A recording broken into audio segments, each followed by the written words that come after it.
प्यारे बच्चों, शेख चिल्ली का नाम तो आपने यकीनन सुना होगा और उसकी कहानियाँ सुनकर लुत्फ अंदोज भी हुए होंगे। आज हम उसकी हमाकत से भरपूर कहानी सुनाते हैं। किसी गांव में एक बुढ़िया रहती थी जिसका एक ही बेटा था जिसका नाम चिल्ली था। वो बहुत कामचोर, बेवकूफ़, सुस्त और काहिल था।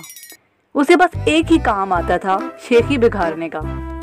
जहाँ चंद लोगों को इकट्ठे बैठे देखता, उनके करीब जाकर बैठ जाता और उन्हें गुफ्तगू का मौका दिए बगैर अपने सच्चे झूठे कारनामे बयान करने लगता। गांव के लोग उसकी इस आदत से बहुत तंग थे और उसका नाम शेख चिल्ली रख दिया। वो अपने नाम की तरह बड़े बड़े ख्याली मंसूबे बनाता था, लेकिन किसी पर भी अमल नहीं करता।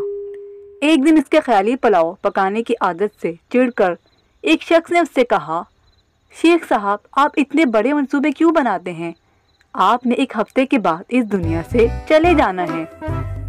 अपनी मौत का ख्याल करें। ये सुनना था कि बेवकूफ़ शेख चिल्ली को एक हफ्ते बाद अपनी मौत का यकीन हो गया और उसने उसकी तैयारी शुरू कर दी। पहले उसने कब्र खुदवाई और उसमें जाकर लेट गया। चंद दिन गुजर गए, कुछ ना हुआ। सातवें रोज शेख चिल्ली ने सोचा कि ये उस शख्स के बताए हुए एक हफ्ते का आखिरी दिन है, शायद अब मौत का फरिश्ता आने वाला है। वो ये सोच ही रहा था कि उसके कान में आवाज पड़ी, अगर कोई अल्लाह का नेक बंदा अंडे की टोकरी मेरे घर पहुंचा दे तो मैं उसे उजरत में एक अशरफी दूंगा। शेख चिल्ली अशरफी का सुनकर कब्र से बाहर निकल आया और अंडों की टोकरी उठाकर सर पर रख ली। ये देखकर टोकरी के मालिक ने कहा, शेख साहब, जरा संभाल कर ले जाना, अंडे टूटने ना पाए, वरना एक तमनी भी नहीं दूंगा, उल्टा हर्जाना ले लूंगा। शेख चिल्ली बड़े गुरूर से बोला, मियाँ साहब, मैं शेख चिल्ली हूँ, कोई छोटा मोटा शख्स नहीं, पूरा गांव मुझे जानता है। ये बोलकर वो अंडों की टोकरी लेकर चल पड़ा।